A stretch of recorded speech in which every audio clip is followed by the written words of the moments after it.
Magdamag na hindi umuwi ang asawa ni Norman na si Rosing. Ang paalam nito ay papunta sa kanyang tiyahin na may sakit na nakatira sa kabilang baryo.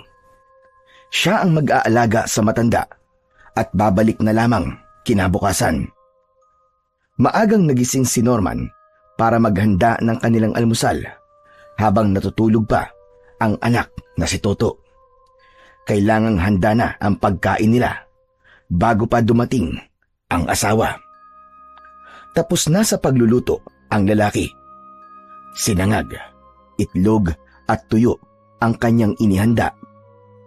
Naghiwa na rin siya ng sariwang kamatis at sinamahan pa yon ng sibuyas. Yun kasi ang paborito ng kanyang asawa na pinapartner sa pritong tuyong isda. Saglit na naupo si Norman para hintayin ng asawang alam niyang pauwi na ng umagang yon. Subalit nagulat ang lalaki at muntik nang mahulog sa bangko na kinauupuan nang marinig niya ang pagtawag sa pangalan niya ng isang lalaki. Nagmamadali yun na tila ba may mahalagang sasabihin sa kanya. Lumabas siya ng bahay. Nasa muka ng lalaking tumawag sa kanya ang hindi maipaliwanag na ekspresyon ng muka. Pero hindi kagad masabi kay Norman ang dapat nitong sabihin. Teka, ano ba yung sasabihin mo? Sa pautal-utal na pagsasalita ay nasabi rin ng lalaki ang dapat niyang ipaalam kay Norman. Hindi agad nakapagsalita at tila hindi niya kayang tanggapin ang ibinalita sa kanya ng lalaking kaharap. Hindi totoo yan! Hindi totoo ang sinasabi mo! Hindi makapaniwala si Norman. Ayaw tanggapin ng kanyang isip, lalo na ng kanyang puso, ang nalamang balita. Gusto niyang isipin na isang masamang panaginip lamang yun. Isang bangungot na walang katotohanan. Subalit pinatotohanan yun ng lalaking nagbalita sa kanya. Niyaya pa niya si Norman para makita ang kanyang sinabi. Pero ayaw pa ring tanggapin yun ng puso at isipan ni Norman. Hindi totoo na patay na ang asawa niya. Natagpuan sa kawayanan, nawakwak ang dibdib at nawawala ang mga lamang loob. Kaya lamang alam niyang hindi gawa-gawa ang balitang dala ng lalaki. Hinila nito si Norman upang isama siya sa lugar kung nasaan ang katawan ni Rosing na wala ng buhay. Hindi kayang tignan ni Norman ang kalunos-lunos na kalagayan ng patay na asawa. Walang maririnig na anumang sigaw o iyak mula kay Norman. Subalit walang tigil ang pag-agos ng luha sa kanyang mga mata ng sandaling yun. Galit ang kanyang nararamdaman sa kung sino mang pumatay sa kanyang asawa. Samot-sari ang naging opinyon at sinasabi ng mga kalugar ni Norman sa sinapit ng kanyang asawa. Sinasabi ng iba, nakagagawan daw yun ng mga sindikato. May nagsasabi ding masasamang nilalang na kampo ng dilim ang responsable sa naging kamatayan ni Rosing. Maging ang mga alagad ng batas ay walang masabi kung sino nga ba talaga ang may kagagawan ng mga nangyari. Blanko rin sila sa impormasyon. Yun ang lalo pang ikinasama ng loob ni Norman. Walang pwedeng sisihin. Walang maaaring paghigantihan. Awang-awarin ang lalaki sa kanyang anak na halos hindi kumakain mula nang mamatay ang asawa. Dahil alam niya kung gaano ka-close ang mag-ina sa isa't isa. Kapag nakikita ni Norman na umiiyak sa isang tabi ang anak na si Toto, ay parang dinudurog ang puso niya. Kaya nga lang ay wala siyang magawa. Ayaw na niyang maalala pa ang lahat. Napakasakit nun. Kaya nagdesisyon siyang iwan na lamang ang lugar na yon. Kailangan silang lumayo ng kanyang anak na si Toto. Doon sa lugar na maaari siyang makalimot at makapagsimulang muli ng panibagong buhay. Kagat na ang dilim nang dumating si Norman at ang anak niyang si Toto sa probinsya ng Pangasinan. Bumaba ang mag-ama sa tricycle na naghatid sa kanila sa bahay ng kanyang tiya Carmen. Kapatid siya ng tatay ni Norman na matagal nang patay. Bitbit ang dalawang malalaking bag na ang tanging laman ay mga damit nila. Tay, dito na po ba tayo titira? Oo anak. Bakit ayaw mo bang tumira dito? Kasama ang Lola Carmen mo? Hindi naman po, Tay. Nakakalungkot lang po dahil iniwan na natin ang bahay natin sa Bulacan. Kasi anak, ayoko na rin kasing maalala pang nangyari doon. Dahil sa lugar na yun, namatay ang nanay mo. Yun ang pangunahing dahilan ng pag-iwan ni Norman sa kanilang bahay sa Bulacan upang takasan ang masaklap na pagkamatay ng asawang si Rosing. Meron ngang nakapagsabi doon na kagagawan daw yun ng isang sindikato, yung bang kumukuha ng lamang loob ng biktima upang ipagbili. Subalit iba ang hinala ni Norman dahil para sa kanya ay posibleng kagagawan yun ng isang halimaw. Maaari ding isang uri ng aswang ang pumatay at kumuha sa lamang loob ng kanyang asawa. Kaya nga lamang walang makapagsabi ng tunay na dahilan. Hanggang sa natapos ang alaalang yun at ramdam ni Norman ang sakit. Subalit, kailangan niyang magpakatatag para sa kanyang anak. Halika na anak, damputin mo na ang dala mong bag at kanina pa tayo hinihintay ng Lola Carmen mo. Yung bahay po na may nakatanim na malaking puno sa paligid? Yung po bang bahay ni Lola Carmen? Oo, tama ka Toto. Mahilig kasi magtanim ang Lola Carmen mo. Tara na po, Tay. Saka medyo nagugutom na rin po ako eh. Ako rin naman anak. Nako, tiyak na may masarap na pagkaing inihanda sa atin ang Lola Carmen mo. Tara na. Dinampot na ni Toto ang bag na ibinaba niya kanina at sumunod na siya sa kanyang tatay na nauna ng lumakad patungo sa bahay na kanina pa nila natatanaw. Sinalubong sila ni Aling Carmen nang makita sina Norman at Toto. Aba, mabuti naman at dumating na kayo mag-ama. Kanina pa ako nag-aabang sa inyo. Mano po, Lola Carmen? Kaawaan ka na Diyos, Apo. Ang laki mo na, Toto, ah. Nung bumisita ako sa inyo sa Bulacan, abay 4 na taon ka pa lamang noon. Malamang hindi mo na maalala. Opo, hindi ko na po maalala. Tiyang, pasensya na po kayo kung makakaabala po kami ng anak ko dito sa inyo. Ano pag sinasabi mo, Norman? Ariin mo sa inyo ni Toto ang bahay na to. Saka nag-iisa lamang naman ako sa buhay. Kaya nga masaya ako na naging desisyon mo na dito muna kayo pipirme. Mainam yon. Meron akong makakasama. Naku Tiyang, maraming salamat po. Sandali lang, Norman. Mamaya na lang tayo magkwentuhan at ipaghahanda ko kayo ng makakain. Masama ng tingin sa akin ni Toto. Mukhang gutom na. Opo, Lola Carmen. Gutom na po talaga ako. Nag-aaway na nga po yung mga bituka kong maliliit tsaka malalaki. Abay, ganun ba? O, sige. Itabi nyo na muna riyan ang mga daladalahan nyo at nang makakain na kayo. Naghanda ng pagkain ang matandang babae. Dahil pagod at gutom sa biyahe ang mag-ama, kaya halos maubos ang inihandang pagkain ni Aling Carmen. Pagkatapos kumain, ay itinuro na nito ang magiging kwarto ng mag-ama. Ipinasok nila roon ang kanilang dalang gamit.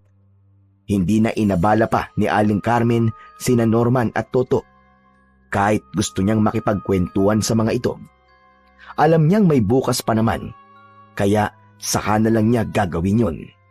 Ang mahalaga ngayon ay makapagpahinga ang mag-ama. Unang gabi nina Norman sa bahay ng kanyang tiya Carmen.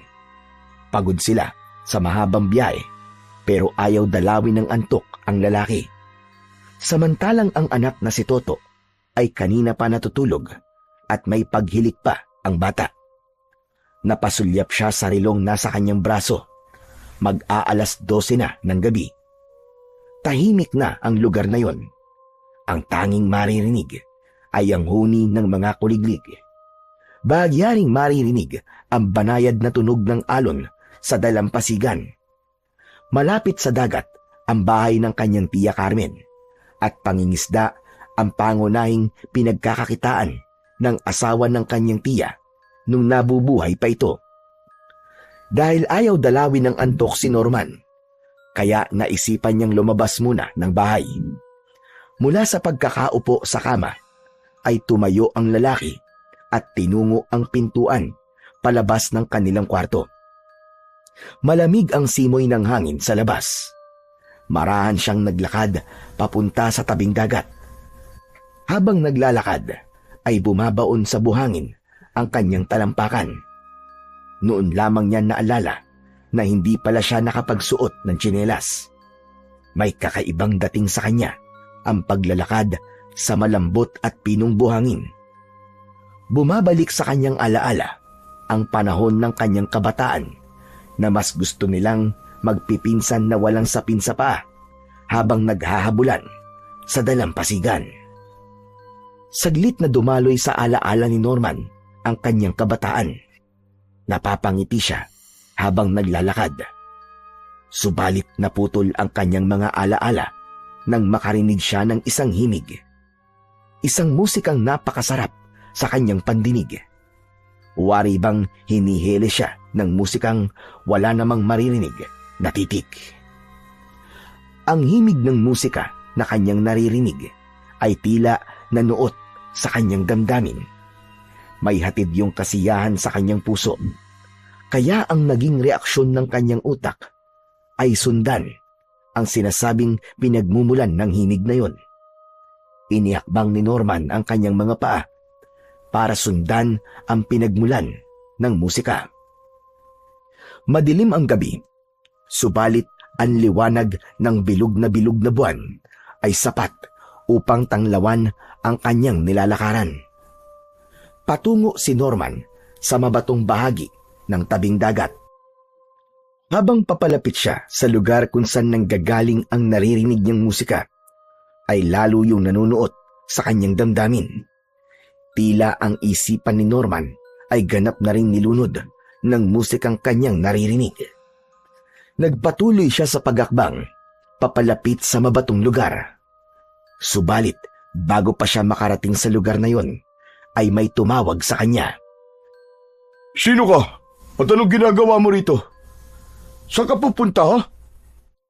Napahinto sa paglalakad si Norman dahil sa kanyang narinig na boses ng isang lalaki. Sa paghinto niya, ay iginala ang kanyang mga mata.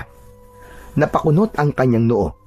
Hindi niya rin maalala kung bakit naroon siya sa lugar na yun. Teka, ba't ako nandito? Anong nangyari sa akin? Nagtataka si Norman. Napansin yun ng lalaking nakakita sa kanya.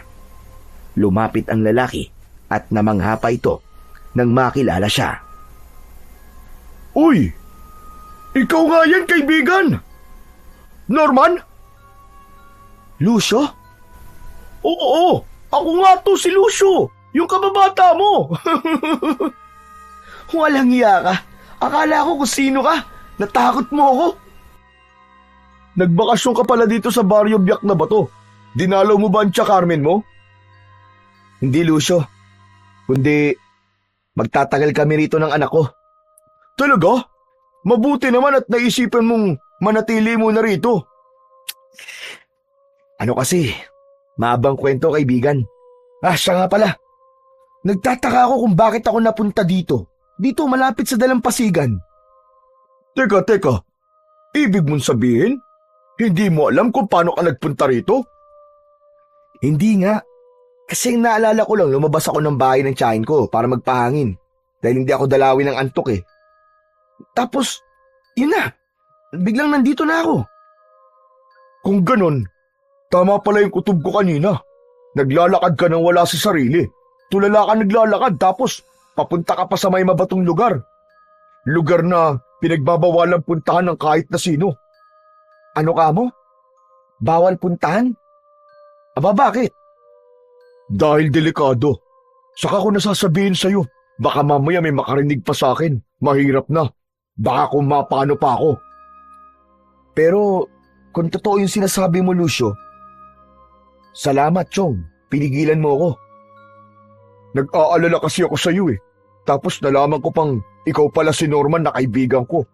Kaya naisip kong tama ang ginawa kong pansinin ka at pigilan ka. Salamat, kaibigan ha. Mabuti pa. Samahan na lamang kitang umuwi. Sige, mabuti pa nga. Sabay na tayo. At baka nagising si Chang at hinahanap ako. Magkasabay nang umalis ng tabing dagat ang magkababata. Nang mapatapat na si Norman sa bahay ng kanyang tiyahin, ay pumasok na ito ng bahay. Naiwan naman si Lucio na ipinagpatuloy ang paglalakad dahil may 1 kilometro pa ang kanyang lalakarin bago marating ang kanyang bahay. Nang pumasok na ng bahay si Norman, ay walang sumita sa kanya. Ibig lang sabihin ay tulog pa rin ang kanyang tiya Carmen. Maging ang anak niyang si Toto ay nahihimbing pa rin. Naglinis siya ng kanyang paa na dinikitan ng buhangin saka tumabi sa anak na natutulog. Tila nakatulong sa kanya ang himig na kanyang narinig sa may tabing dagat, kaya agad siyang hinila ng antok at agad na nakatulog. Inabukasan, magaan ang pakiramdam ni Norman nang siya ay magising. Sumulyap sa lugar na hinigaan ng anak. Wala na roon si Toto. Gising na ang bata, kaya bumangon na rin siya. Iniligpit niya ang unan at kumot na kanilang ginamit at lumabas na siya ng kwarto. Dinatnan niya na nag-aalmusal na sina Toto at ang kanyang tiyahin. Oh, gising ka na pala, Norman. Sabayan mo na kami ng anak mo. Nakapagpakulo na ako ng kape at mainit pa yon. Kumuha ka na lang. Hindi instant na kape ang gamit ng kanyang tiya, kundi kaping barako na pinakukuluan. Kumuha siya ng basong yari sa lata at doon ibinuhos ang kape na nasa takure. Sa amoy pa lang ng kape ay tila nagising na kagad ang diwa ni Norman. Matagal na rin siyang hindi nakakaamoy ng ganong kape. Dinampot niya ang pinaglalagyan ng kape at sumalo sa anak at tiyahin na nag-aalmusal. Nilagang hinog na saging at kamote ang inihandang almusal ng kanyang tiya. Bagay na bagay yun sa mainit na kapeng barako. Napansin niya na kumakain ng nilagang saging si Toto at sinasabayan pa ito ng paghigop sa kapeng barako. O ano, masarap ba anak? Opo, Tay. Ngayon lang po ako nakatikim ng ganitong almusal, pero nagustuhan ko po. Maraming ang nakakain ng anak mo eh. Maigi naman at nagustuhan niya. Hindi po pihikan sa pagkain si Toto, Tia Carmen. Kaya nga, bagay talaga sa kanyang manirahan dito. Malamang itataba siya kung ganyang hindi maarte sa pagkain. Ang sarap nga po ng pagkain inihanda nyo, Lola Carmen eh. Habang nagsisimula ng mag-almusal si Norman, ay napatanong ang matandang babae sa kanyang pamangkin. Norman, matanong nga kita. Lumabas ka ba ng bahay kagabi? Bakit po, Chang? Naramdaman ko kagabi na may nagbukas ng pinto. Kaya naisip ko na ikaw yon. Hindi na ipinagkaila ni Norman ang tungkol dun. Sinabi niya ang totoo na lumabas nga siya kagabi para magpahangin. Kaya lang po, Chang, bakit po ganun? Ano kasi, parang may kakatwang nangyari po sa akin kagabi. Buti na nga lang po't nakita ko ng kababata akong si Lucio. May narinig kang himig kagabi. Tapos, sinundan mo. Parang ganun nga po, Chang. Diyos ko po, naloko na. Ano pong naloko na? Bakit po, Chang? Ano po ba yun?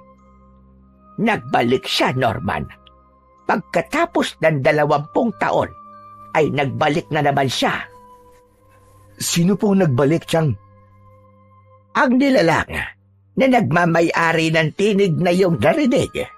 Isang tinig na nanghahalina dahil sa kanyang magandang hibig. Tama po kayo, tiya. Pero, sino po ba yun? Isang nilalang na iniiwasang makita at kinatatakutan. Yun nga po. Sino nga po ba yun? Bakit po siya iniiwasan at kinatatakutan? Dahil isa siyang sirena. Ano po? Sirena? Totoo po ba yun, Chang? May sirena po sa lugar na to? Pero hindi siya katulad ng sirena na iniisip mo, Norman. Kundi pambihira siya. Isang kakaibang sirena. Tinatawag siyang sirenang aswang. Nagulat si Norman sa kanyang narinig. Hindi makapaniwala sa sinabi ng kanyang tiya Carmen dahil noon lang siya nakarinig ng ganong kwento. Isang sirenang aswang. Paano nangyari yon na ang isang sirena ay magiging aswang? Katanungan na lalong nagpagulo sa isipan ni Norman, subalit nagkaroon siya ng interes. Bukod kay Norman, maging ang kanyang anak na si Toto ay interesado sa kwento tungkol sa sirenang aswang. Nag-usisa ito sa kanyang lola Carmen. Ano ba gusto mong itanong, Apo? Lola Carmen, yung tungkol po dun sa sirenang aswang, Anong gusto mong malaman? nakita niyo na po ba siya? Ano pong itsura niya? May mga nakakita na sa kanya. Pero karamihan ay mga mangingisda. Kaya lagi, matagal na ang panahon yon. Sa kapatay na sila.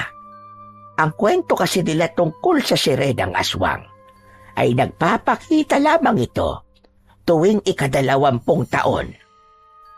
20 taon? 20 years po ba yon, Lola? Tama ka, Apo. Naku, ang tagal pala. Posibleng ngayon ang ika-20 taon mula nang huli siyang magpakita. Gusto ko po siyang makita, Lola. Abay, loko kang bata ka. Napakadelikado ng gusto mo. Hindi pwede. Bakit naman po? Ang kwento kasi ay may nangyayaring hindi maganda sa kung sino mang makakakita sa sirenang aswang. Maaari siyang mamatay o kaya masiraan ng ulo. Naku po, nakakatakot po pala. Ayoko na. Kaya nga, hindi rin gusto ng mga mangingisda dito sa baryo Biak na Bato na makita ang sirenang aswang. Kasi nga, ayaw nilang mapahamak sila. Ayoko na rin po. Nakakatakot po pala. Kaya nga kalimutan mo na ang tungkol sa nilalang na yon, Apo. Nagpunta kayo rito sa Pangasinan para kalimutan yung nangyari sa inay mo. Hindi para may masamang mangyari sa inyo ng tatay mo. Nakatingin lamang si Toto sa matandang babae habang nagpapaliwanag. Tama naman ito dahil nga kailangan nilang makalimutan ang masaklap na sinapit ng kanyang ina. Dapat na nilang tanggapin upang ipagpatuloy ang buhay nila ng kanyang ama. Dahil matagal ding panahon bago nakabalik sa probinsyang yun si Norman, kaya naglakad-lakad siya ng umagang yun. Nais niyang balikan at sariwain ang mga lugar na dati niyang paboritong puntahan. Nagawi siya sa bahay ng kababatang si Lucio. Tinawag siya ng kababata at nagkaroon sila ng konting kwentuhan. Minsan pa ay napag-usapan nila ang tungkol sa nangyari nung nakaraang gabi lang. Alam mo, Chong, buti talaga nakita kita eh. Totoo ba ang sirenang aswang, Lucio? Hindi ko masasabing totoo dahil hindi ko pa rin nakikita. Pero di ko rin pwedeng sabihin na walang katotohanan yun. Dahil naging bali-balita na may nakakita na sa sirenang aswang. Yun nga lang, wala na sila. Dekada na rin kasing nakalipas eh. Siya kaya yung narinig kong umaawit? Pwedeng oo, pwede rin namang hindi. Sa dalilan, Chong ha. Pansin ko lang ha. Parang interesado ka sa serenang aswang. Hindi naman, Chong. Kaya lang, para bang may kung anong nagsasabi sa akin na dapat ko siyang makita. Seryoso ka, Chong? Binabalaan kita, delikado yun. Kung mahal mo pa ang buhay mo, wag mo na lang pangarapin. Saka kawawa ang anak mo kung pati ikaw ay mawawala. Para mo namang sinabi na ikakamatay ko kapag nakita kong nilalang na yun. Kasi nga yun ang posibleng mangyari sa'yo. Hindi ka ba naniniwala? Ewan ko, Chong. Payo ko lang sa'yo ha. Para na lang sa anak mo. Kalimutan mo ang tungkol sa serenang aswang. Hindi nagbibiro, kundi seryoso ang kaibigan ni Norman sa mga naging paalala nito. Kaya nga lang, may bahagi ng isipan ng lalaki na nag-aasam na makita ang nasabing nilalang. Lalo na't mula nang mapakinggan niya ang himig na yon sa tabing dagat, ay hindi na mawala-wala sa kanyang alaala. Kapag nag-iisa si Norman, ay tila ba naririnig niya ang musikang yon na totoong nanunuot sa kanyang isipan. Kung anumang hiwagang meron yon, ay siyang hindi niya kayang ipaliwanag. Nang sumunod na araw, ay maagang gumising ng umagang yon si Aling Carmen. Papunta siya sa dagat upang bumahagi o bumili ng sariwang isda sa mga mangingisdang maagang dadaong. Naglalakad siya papunta sa dagat nang makita niya ang pagtatakbuhan ng ilang kabataan at mga kapitbahay. Ano kayang nangyayari?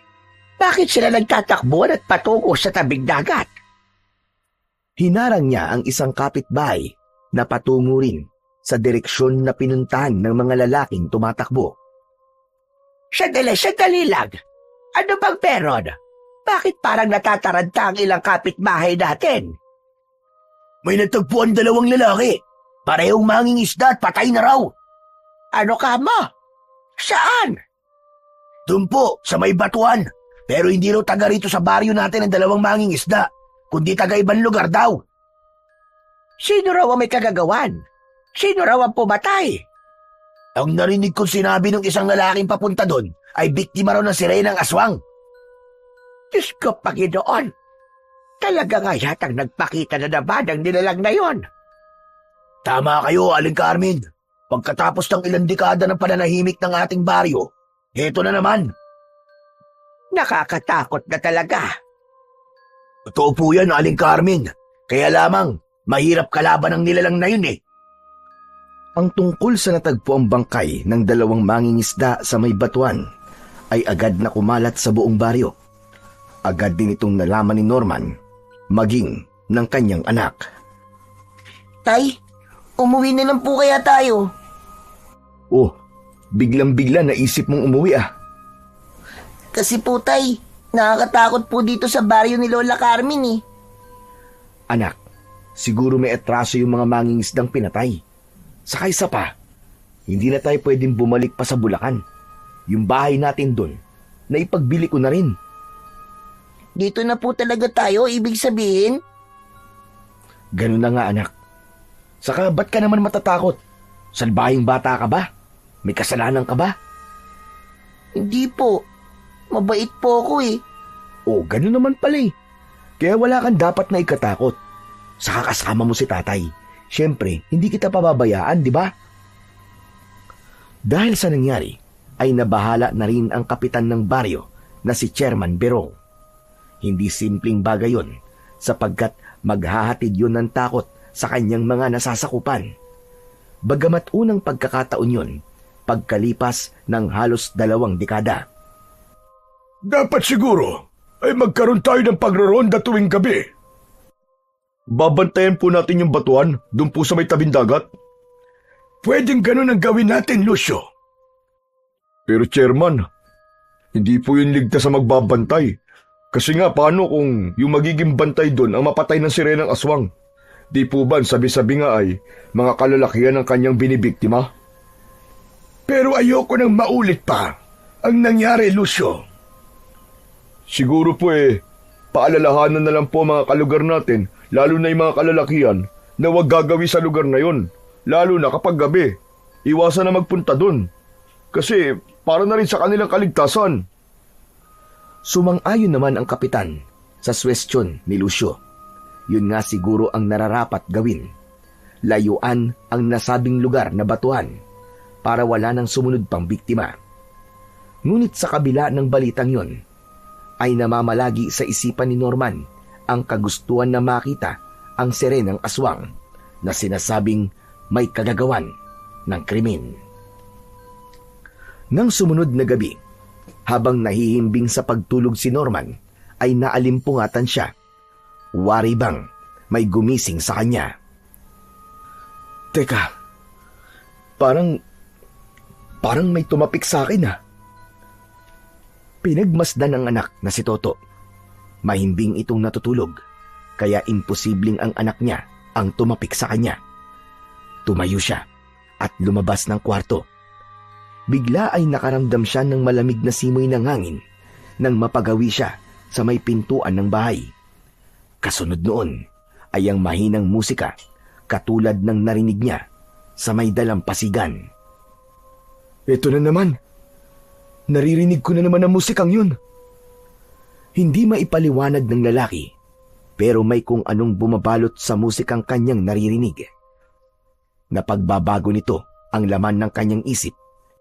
Tila ba, nahihipnotismo siya ng himig na yun, kaya tuloy-tuloy siyang lumabas ng pintuan patungo sa tabing dagat. Gaya ng dati, ay hindi niya na nagawa pang isuot ang kanyang tsinelas. Kaya nakayapak si Norman habang naglalakad sa buhanginan. Sa pagkakataong yun, ay tuloy-tuloy siya sa may batuhan.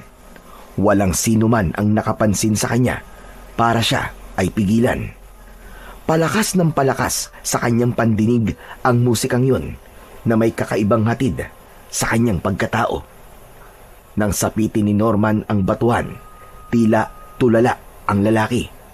Nakita niya ang isang napakagandang babae na hubad ang pang-itaas na bahagi ng katawan. Ang dibdib ay natatakpan ng mahaba at alon-alon na buhok. Ang kalahating katawan ng magandang babae ay tulad sa isda. Isang sirena ang nakita ni Norman. Tumigil na rin ito sa ginagawang pag-awit. Pagkakita ni Norman sa nilalang na yon, ay napaurong siya. Tila nawala ang pagkakahipnotismo sa kanya, kundi takot at pangamba ang kanyang naramdaman. Subalit naisip niyang hindi siya dapat matakot dahil yun nga ang pagkakataon na kanyang hinihintay. Ang makita ang nilalang na pinagmulan ng nakakabighaning awitin. Subalit tila mali ang narinig niya na isang sirenang aswang ang matatagpuan sa may batuhan. Dahil hindi nakakatakot ang nakikita ni Norman ng mga pagkakataong yun, kundi isang napakagandang sirena. Natutuwa akong makita ka, lalaki. Ako man, miss. Ang ganda mo. Hindi ka natatakot sa akin? Samantalang nakita mo na ang aking tunay na anyo. Gaya ng isda, ang kalahati ng aking katawan. Sa ganda mong yan, paano naman ako matatakot sa'yo? Salamat ah. Ako nga pala si Marinela. Norman ang pangalan ko at masaya akong makita at makilala ka, Marinela. Ako man, natutuwa akong kasama na kita ngayon, Norman. Teka, anong ibig mong sabihin? Nung nakaraang gabi, hindi ako nagkaroon ng pagkakataon na makaharap ka. Kung ganun, ikaw rin yung napakinggan kong umaawit nung nakaraang gabi? Oo, tama ka. Ako nga yun. Pero, bakit gusto mo akong makita? Dahil ikaw lamang yun, Norman. Ikaw ang lalaking hinahanap ko. Anong ibig mong sabihin, Marinela? Kailangan kita, Norman. Kailangan kita. Kitang-kita ni Norman ang pagbabago ng kalahating katawan ni Marinela. Ang kalahating katawan na tulad ng sa isda ay napalitan ng paa. Nakakatayo ito at lumapit sa kanya ang babae. Hinawakan nito ang kanyang braso. Teka sandali. Bakit, Marinela? Anong kailangan mo sa akin? Sabi ko nga sa'yo, Norman, kailangan kita. Isasama kita sa aking mundo. Teka. Hindi ako pwedeng sumama sa'yo eh. Hindi ko pwedeng iwanan ang anak ko. Pero Norman, tulad ng sinabi ko sa'yo, kailangan kita. Kalimutan mo ang anak mo. Mas magiging masaya ka sa mundo ko. Marinela, hindi ako maaaring sumama. Hindi ko kayang iwan ang anak ko. Hindi ka pwedeng tumanggi. Hindi mo pwedeng tanggihan si Marinela. Mahigpit ang pagkakahawak ni Marinela sa braso ni Norman. Bitiwan mo ako, Marinela! Bitiwan mo ako! Hindi ako pwedeng sumama sa'yo! Subalit mapilit ang babae. Hinatak nito si Norman hanggang sabay silang mahulog sa tubig. Tuloy-tuloy sila sa ilalim ng dagat. Hindi pa rin bumibitaw si Marinela sa braso ni Norman. Kinakapos na ng hininga ang lalaki dahil hindi niya kayang huminga ng matagal sa ilalim ng tubig. Naghahabol siya ng hininga. Samantala, panay ang tapik ni Lola Carmen sa pisngi ni Norman. Ginigising niya ang pamangkin na umuungol habang natutulog. Maging si Toto ay nakitapik na rin para gisingin ang ama. Pagkaraan ng paulit-ulit na malalakas na tampal, ay nagising si Norman. Habol ang kanyang hininga. Bakit po, Chang? Kanina ka pa umuungol at nahihirapang huminga. Opo, Tay. Natatakot na nga po kami ni Lola Carmen eh. Nanaginip ako. Nakakatakot ang panaginip ko. Malamang na nakakatakot na ang panaginip mo. Panay ang ungol mo eh. Akala nga namin ni Toto kung napapano ka na. Chang, nakita ko siya. Nakita ko siya, Chang. Kinuha niya ako. Gusto niya akong isama. Sino? Si Marinela po. Marinela? Sino po siya, Tay? Yung sirena. Nakita ko siya sa panaginip ko. Pilit niya akong kinukuha. Gusto niya akong isama sa kanyang mundo. Ang sirena aswang. Malamang siya ang nasa panaginip mo. Ewan ko po, Chang. Basta ang natitiyak ko, isa po siyang sirena. Pinipilit niya po akong isama. Buti na lang pala at nagising ka. Dahil kung hindi ka nagising, baka kung napano ka na, baka naisama ka na sa mundo nila. Tay, huwag niyo po akong iiwan ha. Huwag po kayong sasama sa kanya. Ayoko pong mawala kayo. Ayoko po. Biglang yumakap ng maigpit si Toto sa kanyang ama. Ramdam ni Norman ang takot ng anak. Anak, hindi ako mawawala. Hindi kita iiwan. Talaga po, Tay? Oo naman. Pangako hindi kita iiwan. Kaya wala kang dapat na ikatakot. Sila na lang ni Toto ang magkasama. Kaya hindi rin papayag si Norman na magkahiwalay pa sila. Pangako niya yon sa kanyang nag-iisang anak. Lalo lamang naging magulo ang isipan ni Norman dahil sa kanyang panaginip. Panaginip man yun, subalit parang totoong-totoo yun sa kanyang isipan. Dahil palagay ang loob ni Norman sa kababatang si Lucio, kaya nang magkita sila, nasabi niya rin dito ang tungkol sa kanyang panaginip. Hindi magandang pahiwatig yan, Chong. Bakit naman, Lucio? Anong ibig mo sabihin? Ang nakita mo siya sa iyong panaginip, posibleng mangyari yun sa totoong buhay.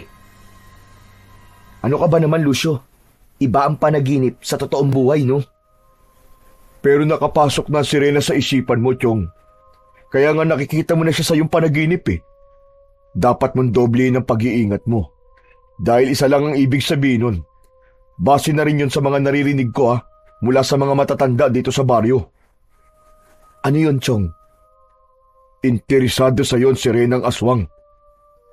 Hindi pa rin maintindihan ni Norman kung dapat ba niyang paniwalaan ang mga sinabi ng kaibigan. Subalit naroon sa kanyang puso at isipan ang pagkabahala. Minsan pa ay isa na namang hindi magandang balita ang gumimbal sa mga taga-baryo Biak na Bato.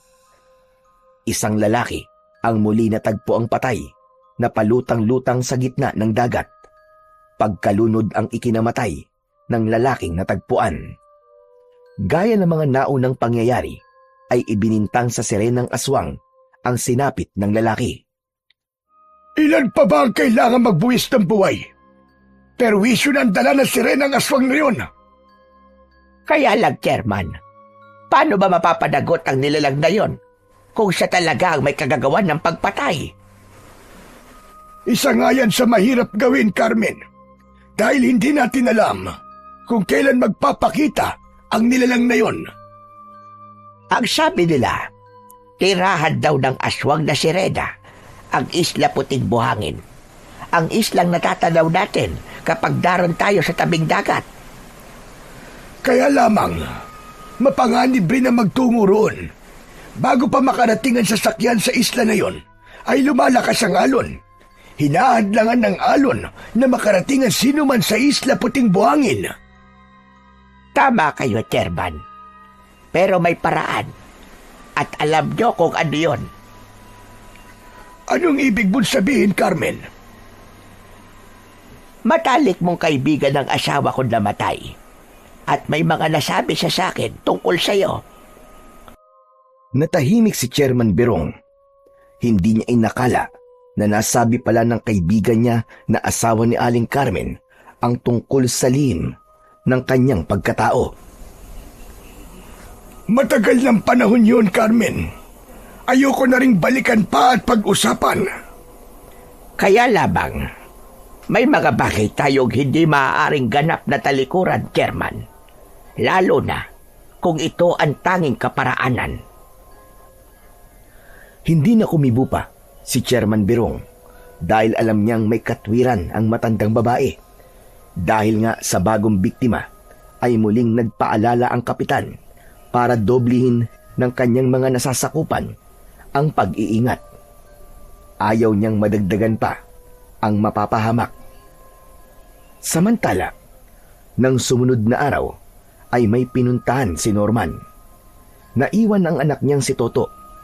Habang abala si Aling Carmen sa mga gawaing bahay, ay lumabas ng bahay ang bata. Sapagkat malapit lang sa tabing dagat ang bahay, kaya nagtungo ang bata sa may dalampasigan. Nang makarating si Toto sa tabing dagat, ay naakit siya sa kagandahan ng dagat. Wow! Ang linaw-linaw ng tubig! Ang sarap maligo! Tama, maliligo ako kahit saglit lang. Hindi na nag-alis ng suot na damit si Toto, kundi lumusong na kagad siya sa tubig.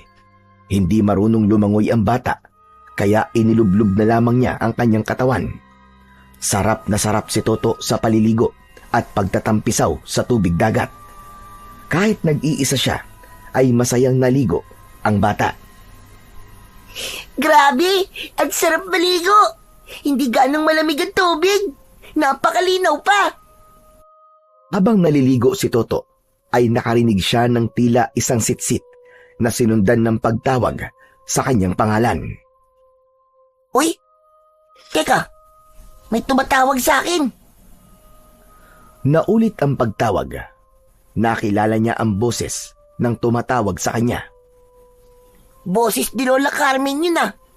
Tinatawag niya ako. Baka may kailangan siya sa akin. Umahon sa tubig si Toto at sinundan ang sitsit na may kasamang mahinahong pagtawag. Nariyan na po, Lola Carmen! Sandali lang po! Subalit ang pagtawag na yon ay nagmumula sa may mga batuan. Teka, bakit galing sa lugar na yun na maraming mga bato ang boses ni Lola Carmen? Anong ginagawa niya kaya sa lugar na yun? Bagamat nagtataka, ay sinundan ni Toto ang pagtawag hanggang sa makarating siya sa mabatong lugar. Nagpalinga-linga ang bata at hinahanap ang kanyang Lola Carmen na tumatawag sa kanya. Lola Carmen? Lola Carmen? Asan po kayo? Nasaan na kaya si Lola Carmen? Lola Carmen, nandito na po ako! Walang sino mang tao sa lugar na pinuntahan ni Toto. Hindi rin niya nakita roon ang taong hinahanap niya. Subalit bago pa makakilos si Toto sa kanyang kinaroroonan, ay may kamay na biglang humawak sa kanyang braso at hinila siya. Napasigaw na lamang ang bata sa pagkagulat. Samantala, dumating na si Norman sa bahay ng kanyang tiya Carmen. Una niyang hinanap ang anak na si Toto. Lumapit siya sa tiyahin na abala sa pananahi. Ang pananahi ang isa sa pampalipas oras at pinagkakakitaan ng kanyang tiya. Chang, nasan po si Toto? May dala po akong pasalubong para sa kanya eh. Kanina ko pang hindi nakikita ang batang yon. Baka nandyan lamang sa labas. Chang, wala po siya sa labas. Galing po ako dun eh. Aba, siya nagpunta ang batang yon. Hindi naman siya nagpaalam sa akin. Napatayo si Aling Carmen sa pagkakaupo sa kawayang upuan. Nakaramdam na siya ng pagkabahala.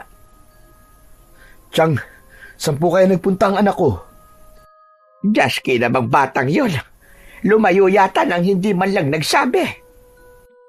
Hindi maipaliwanag ni Norman pero isang bagay lang ang agad na pumasok sa isip niya. Kaya nagmamadali siyang lumabas ng bahay at nagpunta sa may dalampasigan. Nakasunod naman sa kanya ang matandang babae na nagtataka sa naging reaksyon ng pamangkin. Pagdating sa may tabing dagat, ay tinawag ni Norman ang pangalan ng anak. Paulit-ulit ang kanyang pagtawag habang naglalakad at iginagala ang kanyang paningin. Agad na umagaw ng kanyang paningin ang isang pares ng tsinelas na nasa buhanginan. Meron ding mga bakas doon, katunayan na may paang naglakad sa lugar na yun. Dinampot ni Norman ang pares ng tsinelas. Panginoon ko, kay Toto ang tsinelas na yan ah. Opo, Chang. Ibig lang sabihin, nagpunta po dito ang anak ko. Pero nasaan siya? Bakit tsinelas lang niyang naiwan? Hindi. Hindi niya pwedeng kunin ang anak ko. Hindi maaari yun. Sandali, Norman. Iniisip mo bang kinuha siya ng sirenang napanaginipan mo? Chang, sa lugar na to, dito ko siya nakita sa aking panaginip. Dito ko nakita ang sirena. Pero nasaan kaya si Toto?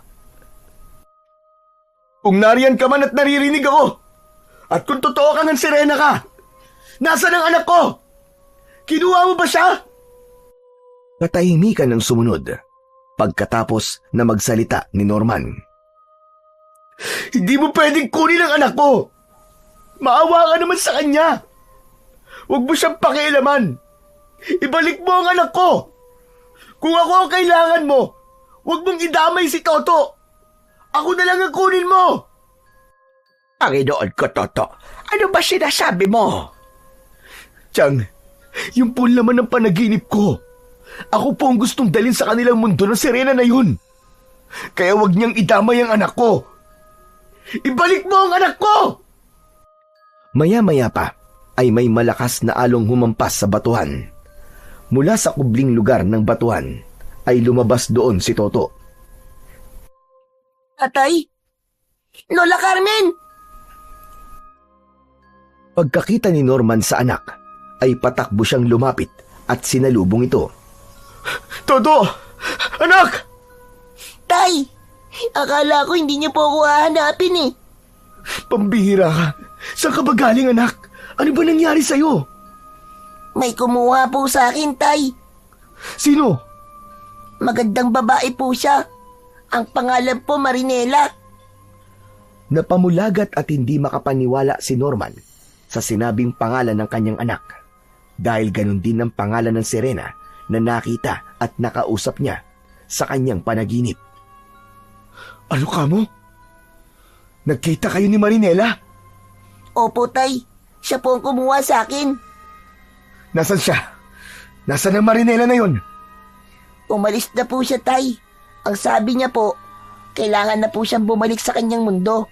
Doon po sa kabilang isla. Sa isla Puting Buhangin. Totoo, Apo. Totoo ba mga sinasabi mo, ha? Baka gumagawa ka labang ng kwento.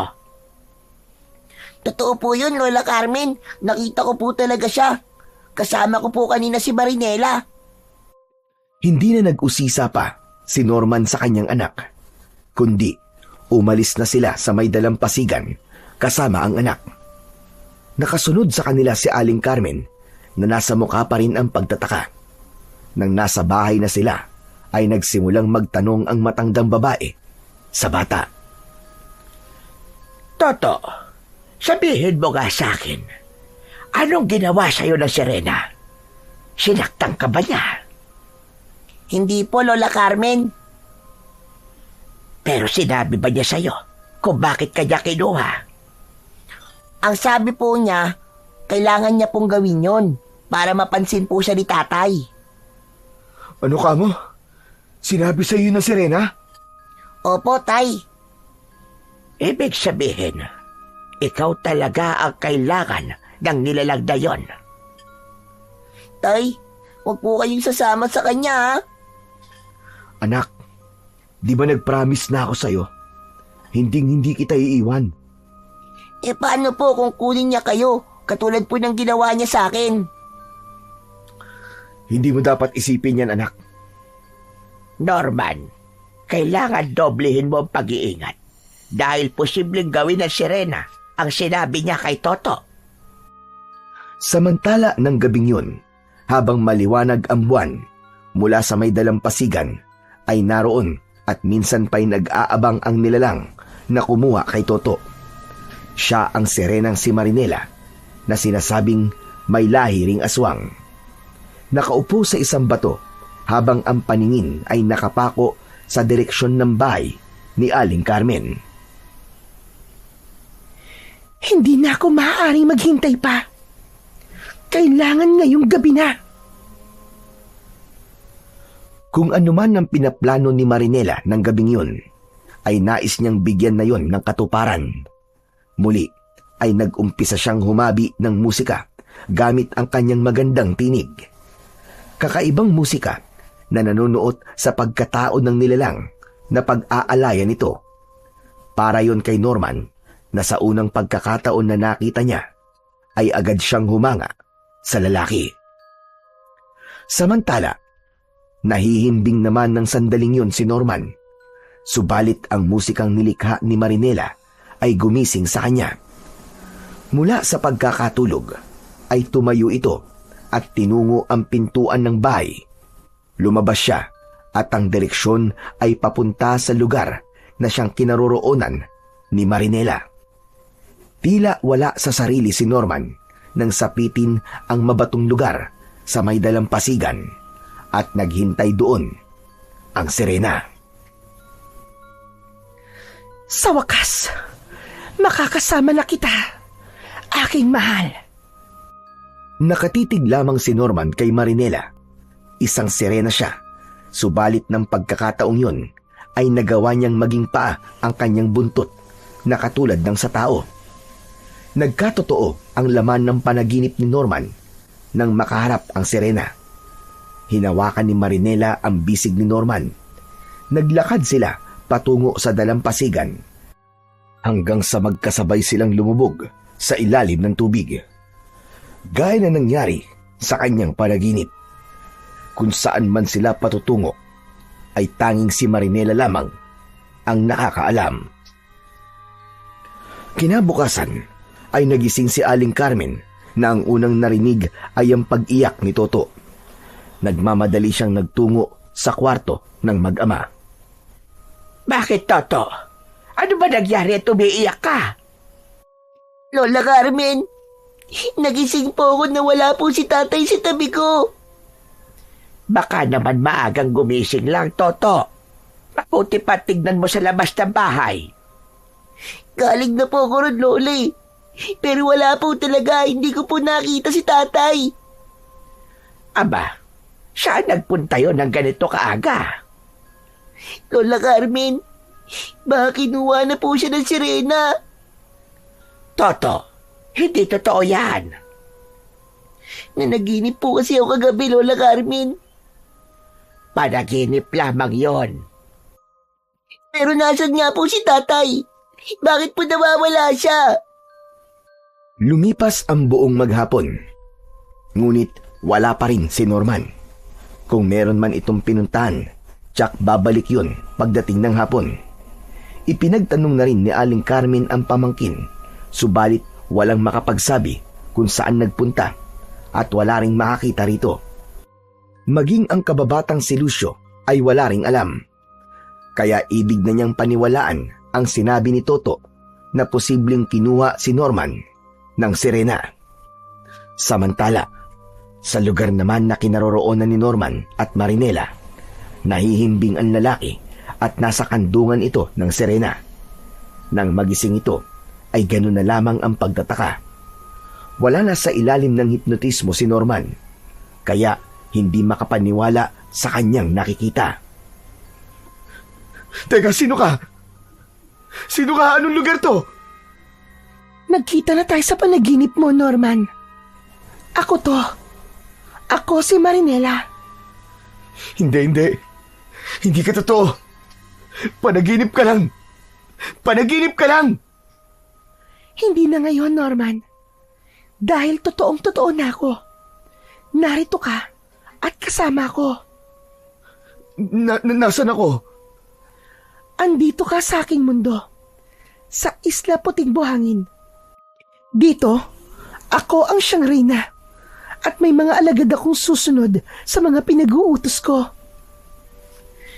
Ikaw ang sirenang aswang? Ang kinatatakutan ng taga-Baryo Biak na bato? Humalakhak ang sirena. Napatakip ng kanyang tenga ang lalaki dahil tila nakakabingi ang pagtawa nito. Kung nakakaakit at may hipnotismong taglay ang kanyang pag-awit, masakit naman sa tenga ang kanyang mga halakhak. Anong kailangan mo sa akin, ha? Bakit mo ako dinala rito, Marinela? Dahil magiging akin ka. Ikaw ang magpapaligaya sa akin at magiging ama ng aking mga magiging anak. Nababaliw ka ba? Hindi mo ako kauri. Kakaibang nilalang ka. Oo, tama ka. Subalit kayong tao ay maaari naming maging asawa. Kaya mabubuhay ka dito sa aking mundo at magiging alipin ko. Hindi. Hindi ako papayag. Hindi ako maaaring manatili dito sa mundo mo. Lalong hindi ako papayag na maging asawa mo at alipin mo. Lalo na, nang tulad mo nakakaibang nilalang. Isa kang halimaw! Wala ka lang magagawa pa, Norman. Dahil narito ka na. Wala kang gagawin kung di ang sundin ako. Dahil hindi makakabuti ang pagtanggi mo. Nakaramdam ng takot si Norman sa sinabi ni Marinela. Kung makakaalis man siya sa lugar na yun, magiging kapalit naman nun ay galit ng sirenang aswang at malamang sa malamang, pati ang mga taong malapit sa kanya ay mapapahamak. Sa Baryo Biak na bato, ay nailapit na ni Aling Carmen kay Chairman Berong ang nangyari kay Norman. Sigurado ka ba sa sinasabi mo, Carmen? Oo, Chairman. Dahil walang ibang pwedeng gumawa nun, kundi ang sirenang si Marinela. Paulit-ulit na lamang siya. Wala talaga siyang awa. Minsan siyang nanahimik. Ang akala ko hindi na siya babalik pa. Pero ngayon, nanggugulo na naman siya. Dahil hanggang ngayon, ay hindi pa siya tuluyang napupuksa. Chairman, kailangan nating iligtas si Norman. Mapapahamak ang pamangkin ko kung hindi natin siya makukuha sa lugar na yon. Alam kong matutulungan mo siya, Chairman. Alam kong may hawak kang mutya na makatutulong para harapin ang sirenang yon. Alam ko yon dahil nabanggit yun sa akin ng asawa kong matalik mong kaibigan. Oo, Nasa akin ang mutya ng kabibi na magagamit para harapin ang sirena. Kaya lamang, hindi ko maaaring gamitin yun. Lalo na sa edad ko. Maaari ako mapahamak. Ganon din ang mga lalaki sa baryong ito na nasa tamang edad na. Dahil ang taglay na kapangyarihan ng sirena ay hindi nila kayang matanggihan. Kung ganon, maaaring patay na rin si Norman. Hindi. Lalo na kung umiibig ang sirena kay Norman, kaya niyang kontrolin ang kanyang kapangyarihan para hindi mapahamak ang lalaking iniibig niya. Berong, kung hindi pwede mga lalaki dito sa baryo dahil maaari silang mamatay kapag nakita ang sirena, sino ang maaaring magligtas sa pamangking ko? Ang anak ni Norman, si Toto. Ano? Pero napakabata pa niya. Tama ka. Bata pa si Toto. Kaya ibig sabihin, wala pang bisa sa kanya ang kapangyarihan ng sirena. Hindi niya ikakamatay na makita si Marinela. Isa pa, pwedeng gamitin ng bata ang mutya ng kabibe para harapin ang sirenang aswang at iligtas ang kanyang ama. Handa mong ipagkatiwala ko sa apo ang mutya? Oo, Carmen. Kung yun ang tanging paraan para mailigtas ang pamangkin mo. Isa pa, maaari mong samahan ang iyong apo dahil wala ring bisa sa isang babae ang kapangyarihan ng sirena. Bagamat may pag-aalinlangan si Aling Carmen na si Toto ang tanging haharap sa sirenang aswang, ngunit wala siyang magagawa dahil yun lamang ang tanging paraan. Lola Carmen, nakahanda po ako. Gagawin ko po kahit na ano para iligtas po si tatay. Salamat naman na po at napakatapang mo. Ayoko po may masamang mangyari kay tatay. Kung ganon, maghanda ka po at kakausapin ka ni Chairman para sabihin sa iyo ang mga dapat mong gawin. Agad ding kinausap ni Chairman Berong si Toto kung paano ang dapat gawin upang mailigtas ang ama sa kamay ni Marinela.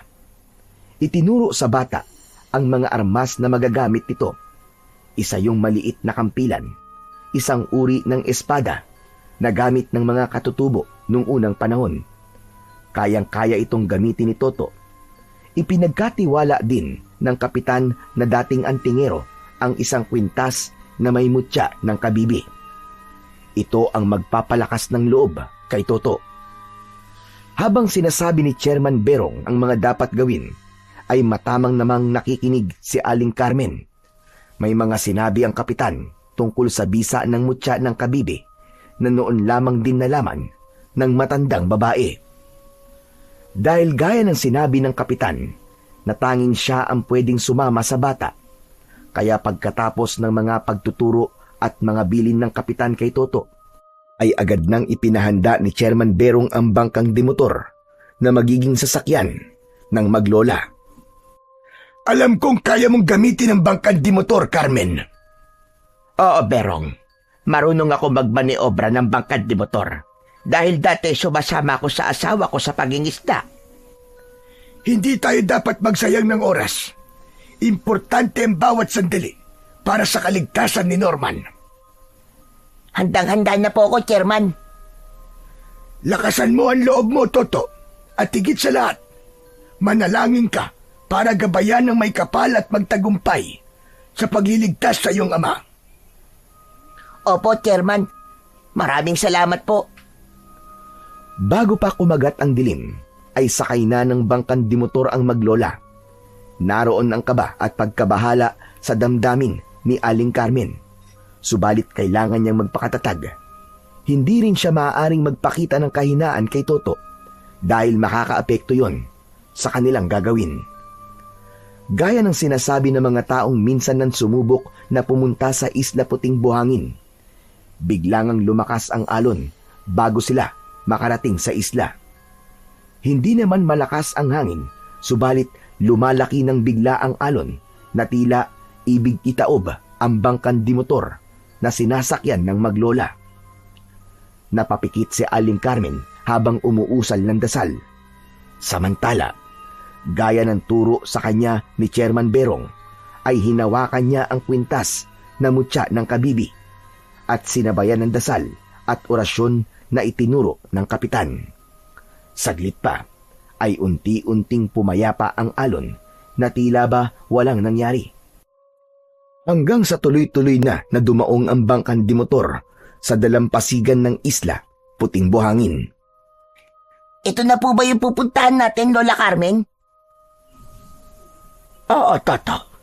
Tara na. Bumaba na tayo. Bumaba na may halong pangamba ang maglola. Humanap ng puno o anumang malaking bato na mapagtatalian ng lubid upang hindi tangay ng alon ang bangkan di motor na nakadaong sa dalampasigan ng isla. Lola, saan po kaya dito naroon si tatay at ang sirena? Hindi ko rin alam, Apo. Pero tiyak kong narito labang yon. Nagsimula na maglakad ang maglola upang humanap ng lugar na maaari nilang pagpahingahan pansamantala. Bigla silang nakarinig ng ingay na patungo sa kanilang kinaroroonan. Mula sa impapawid ang ingay na kanilang narinig. Napatingala ang maglola at ganun na lamang ang kanilang pagkamangha nang makita nila ang kakatuwang nilalang na lumilipad patungo sa kanilang kinaroroonan. May kakaibang uri yon ng isda na may pakpak, subalit ang pakpak ng mga isda ay katulad sa pakpak ng paniki. May matatalas, subalit maliliit na ngipin ang mga isdang may pakpak na umahon mula sa dagat.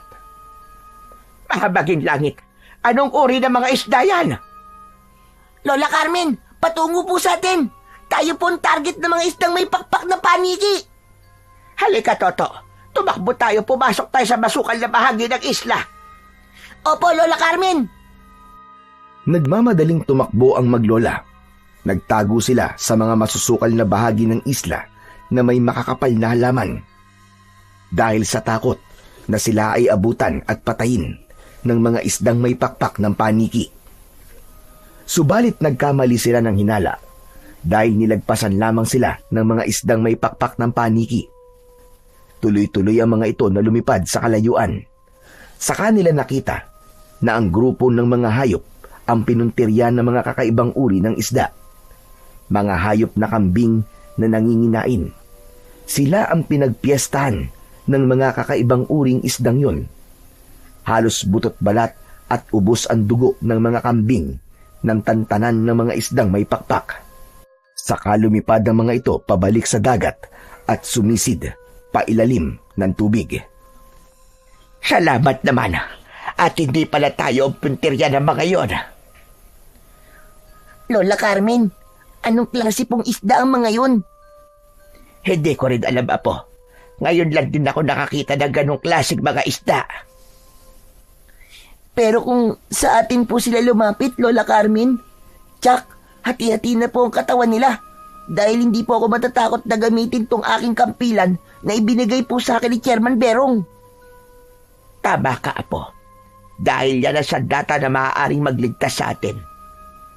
Teka nga pala, kailangan na nating hanapin ang kinaroroonan ng iyong ama. Opo, Lola Carmen, hanapin na po natin siya. Nagsimula na maglakad ang maglola upang hanapin ang pinagtataguan ng sirena na si Marinela upang iligtas ang ama niyang si Norman. Hanggang sa makarating sila sa isang lugar na tila maliit na lawa. Merong tubig doon at malapad na bato. Ganun na lamang ang pagkagimbal ng maglola nang makita na nakatali ang mga kamay at paa ni Norman. Isa itong bihag ng mga sandaling yun. Lola Carmen, nakita ko na po si tatay. Nakita ko na rin siya, Toto. Puntahan na po natin siya. Kawawa naman po ang tatay ko. Hindi tayo maaaring basta lumapit sa kanya. Si Marinela, malabang nagtatago labang siya. Pero Lola Carmen, parang wala po rito si Rene. Dahil kung narito po siya, nakita niya na tayo. Kung sa bagay, mukhang tama ka. Lugar niya ito. Sa islang ito siya nalidirahan, kaya agad na tayo makikita kung sakali. Baka po umalis yung sirenang aswang. Saka kung narito man po siya, nakahanda akong harapin siya, Lola. Sa tulong po ng mutya ng kabibi, alam ko pong hindi ako pababayaan. Naglakas loob na lumapit ang maglola kay Norman na nakatali at nasa gitna ng malapad na bato. Hindi makapaniwala si Norman nang makita ang maglola. Paano kayo nakarating dito? Hindi na mahalaga yun, Norman. Tutulungan ka po namin makaalis dito, tatay. Ililigtas ka po namin ni Lola Carmen. Anak, alisin mo ang tali, bilis. Bilisan mo. Hindi po simpleng tali ito, tatay. Mahirap pong kalagin. Gumamit ang sirena ng kakaibang uri ng halaman dagat bilang panali. Teka lang po, itong dala ko pong kampilan. Maaari ko po itong gamitin para maputol ang lubid. Kinuha ng bata sa kaluban ang kampilan. Yun ang ginamit upang putulin ang halamang dagat na nakatali sa tatay niya at madali naman yung naputol. Ayos! Talaga mahusay ang dala kong kampilan. Hayan, wala ka ng tali, Norman. Sumama ka na sa amin. Kailangan makaalis na kagad tayo rito. Opo, Chang. Habang wala pa po si Marinela. Wala siya. Abay, saan siya nagpunta? Hindi ko po alam, Chang eh. Pero kasama niya kanina ang mga tauhang Shokoy at meron daw po silang dapat gawin. Nanghanda na sila para bumalik sa dalampasigan at sumakay sa bangkang dimotor na iniwan doon ay biglang may kakatwang nilalang na lumitaw mula sa lawa. Isang dambuhalang nilalang na katulad ng isdang hito, subalit may kamay at paa. Umatake yun sa kanila. Hinadlangan ang pag-alis nila. Siya marahil ang bantay kay Norman na inutusan ng sirenang si Marinela. Pilit nitong pinipigilan si Norman upang umalis. Bitiwan mo akong halimaw ka! Bitiwan mo ako! Huwag mo kaming pigilan! Malakas na umuungol at umaatungal ang nilalang. Pakawalan mo si tatay, halimaw ka! Kung ayaw mo may masamang mangyari sa'yo!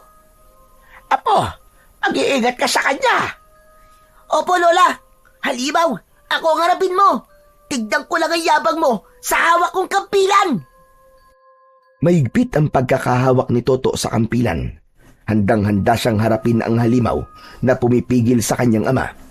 Nang hindi pa rin pinakawalan ng nilalang mula sa tubig ang ama ni Toto, ay nagpasya na ang bata na atakihin ito. Tumakbo papalapit si Toto at ibinaon sa katawan ng halimaw ang hawak na kampilan. Umatungal at nagwala ang halimaw. Hinugot ni Toto ang kampilan na ibinaon nito at inulit nito ang muling pagtarak ng matulis na armas sa ibang bahagi ng katawan ng kakatwang nilalang. Mula sa malaking sugat sa katawan ng halimaw ay lumabas ang malapot na likidong kulay berde. Dahil sa sugat na likha ng kampilan at nakita ni Toto na nanghihina ang halimaw hanggang sa tuluyan itong nabuwal. Bumagsak ito at tuloy-tuloy na dumulas pabalik sa lawa. Sa pangyayaring yun ay wala nang pumipigil kay Norman, kaya agad na hinila ni Toto ang ama upang magtungo sila sa may dalampasigan kung saan naroon ang sasakyang bangkan di motor. Naunang tumakbo ang mag-ama at nakasunod lamang si Aling Carmen. Nagmamadali silang sumakay sa bangka. Dahil nasa hulihan si Aling Carmen, kaya siya na rin ang nagtanggal ng pagkakatali ng bangka. Samantala, pinakialaman na ni Norman ang pagpapatakbo ng sasakyan. Kahit paano ay may alam siya sa paggamit ng bangkan di motor, kaya agad niyang napaandar ang makina nito. Nang makasakay na rin ng bangka si Aling Carmen, ay pinatakbo na kagad ni Norman ang sasakyan. Kailangan makalayo kagad sila ng Isla Puting Buhangin. Nang nasa gitna na sila ng dagat pabalik sa baryo Biak na Bato, ay siya namang pagdating ng sirenang si Marinela. Galit na galit at nagwawala ang sirena nang malaman na ang lalaking kanyang iniibig ay nakatakas. Matinding sama ng loob ang kanyang nararamdaman. Kasabay ng matinding galit ng sirena ay ang pagbabago ng anyo nito. Mula sa pagiging isang sirena ay lumitaw ang isa pang uri na anyo nito. Isang nakakatakot na aswang na handang magasik ng lagim at gumawa ng kasamaan. Ang pagkatao ni Marinela ay bunga ng pagsasanib ng dalawang uri ng nilalang, ang kanyang ina na isang sirena at umibig sa isang uri ng aswang. Itim na aswang gabunan, kaya ang gaya niya ay tinawag na sirenang aswang.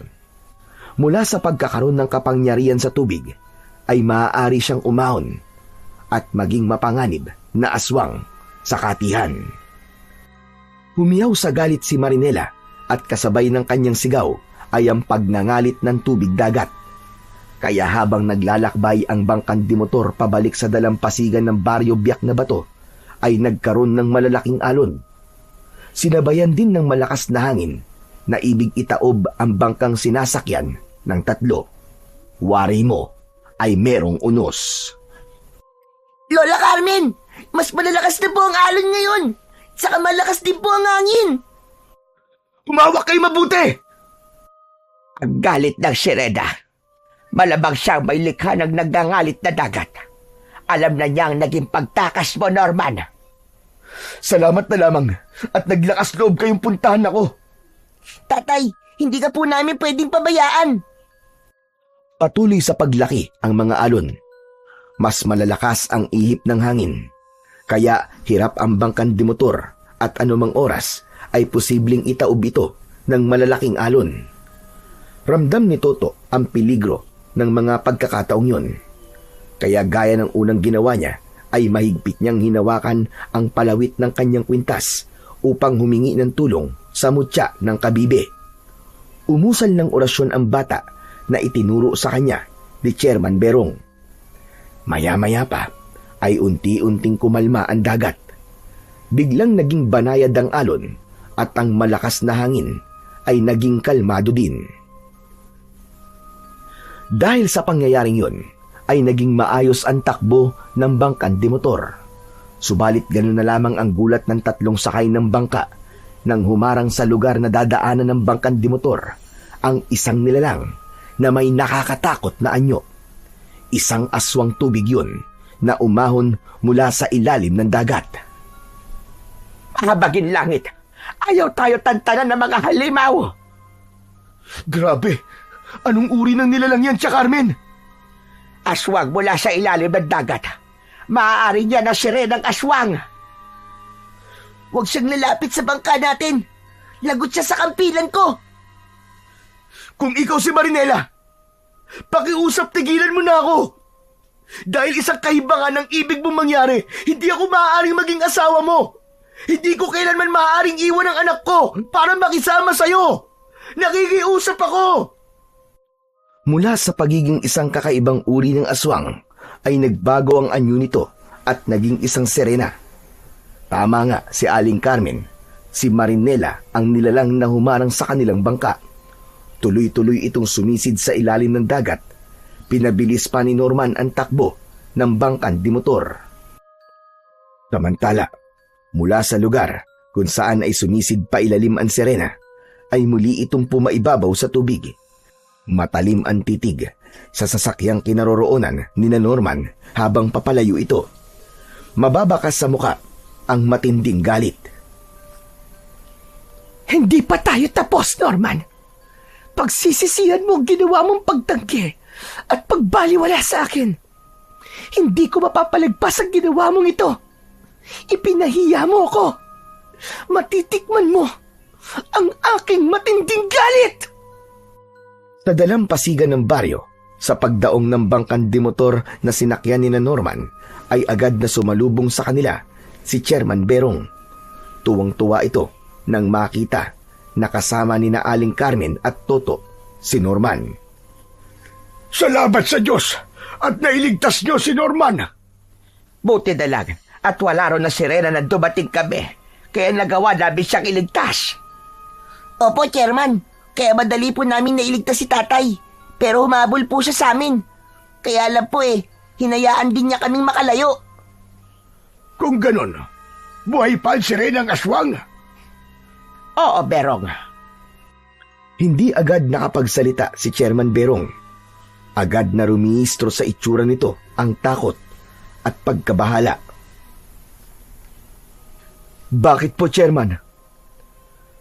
Lalo lang nating ginalit ang sirenang aswang. Kung buhay pa siya, hindi pa rin matatahimik ang baryong ito. Kundi, lalo pang kaguluhan at lagim ang ihatid niya sa ating lahat. Dahil hindi siya titigil hanggang hindi siya nakakaganti. Nailigtas nga ni Toto at Aling Carmen si Norman. Kaya nga lang, ang sinabi naman ni Chairman Berong ang nagbigay ng pangamba sa ama ng bata. Sa maikling sandali na nakasama niya ang sirenang si Marinela, ay alam niya, maaari nga nitong gawin ang kahit ano. Kaya ng sumunod na araw, magbubukang liwayway na noon. Orasyon nang magtungo sa laot si Lucio para ilatag ang kanyang lambat at manghuli ng mga isdang tapulok. Kasama niya ang kanyang pinsan. Mula sa lugar na daungan ng mga bangka, ay binuhat nila yon papunta sa tubig. Pasakay na ng bangka ang magpinsan nang mula sa tubig dagat ay lumitaw ang isang nilalang. Gulat na gulat ang magpinsan. Huh? Diyos ko! Ang sirenang aswang! Takbo, pinsan! Takbo! Halos magkandara pa ang dalawang lalaki sa pagtakbo nang makita ang paglitaw ni Marinela mula sa tubig. Subalit bago pa tuluyang makatakbo ang mga ito, ay biglang nagbago ang anyo ni Marinela. Mula sa pagiging isang sirena, ay naging nakakatakot itong aswang. Nagkaroon ng matutulis na pangil at mga kuko. Agad na sinunggaban at inatake nito ang dalawang lalaki. Hinawakan ng magkabila ang kamay ang leeg ng mga ito. Mahigpit ang pagkakasakal. Maawa ka sa amin! Pakawalan mo kami! Huwag mo kami papatayin! Wala na akong awa sa mga katulad yung tao. Dahil ang dapat sa gaya nyo ay pinapatay. Wala akong atraso sa'yo. Maawa ka! Wala akong pakialam.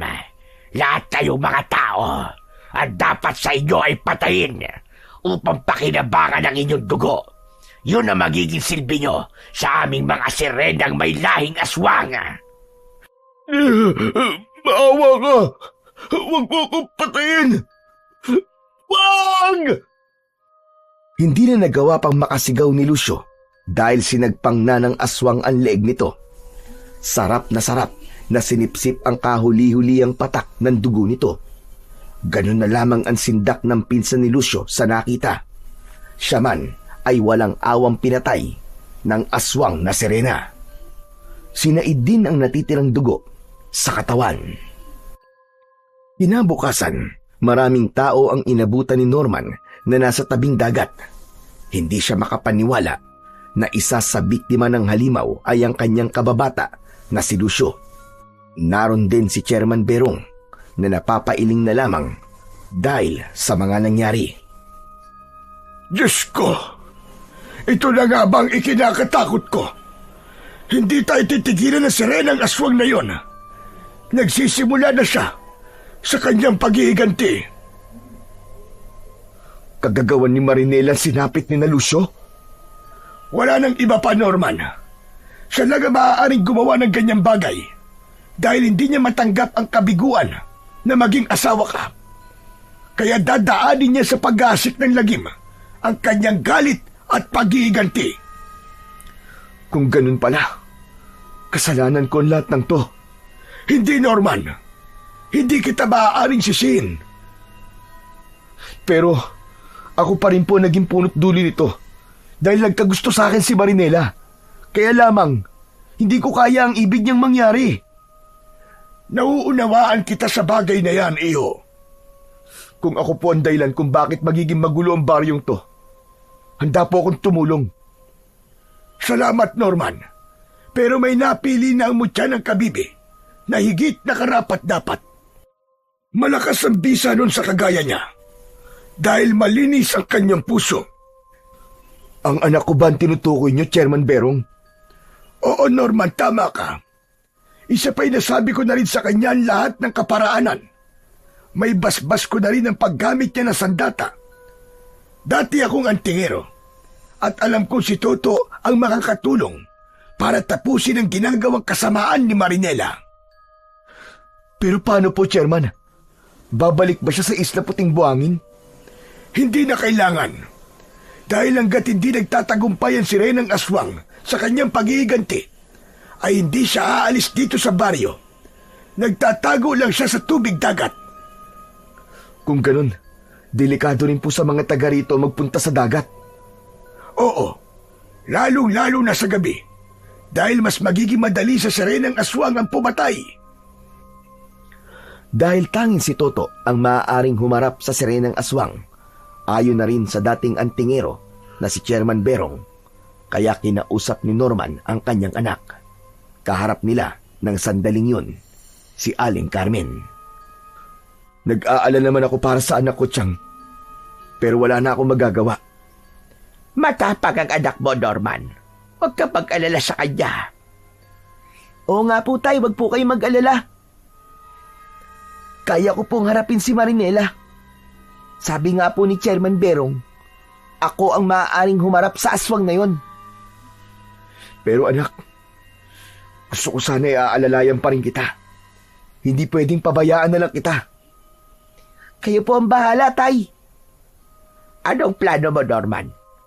Paano ba makikita ni Toto at si Redang Aswang? Dahil ako ang kailangan niya. At sa akin siya may matinding galit. Kaya ako makikipagkita sa kanya. Sa batuan doon sa may dalampasigan. Alam kong doon natin siya maaaring makita. Tay, paano po kung kunin ka po niya ulit? Hindi na niya magagawa yun. Pero may naisip akong paraan kung paano natin matitiyak na mapapatay na natin ang sirenang aswang na yun. Ano ka ba? May naisip kang paraan, Norman. Ano yon? Nag-usap ang tatlo kung paano nila mahuhuli at mapapatay ang sirenang aswang.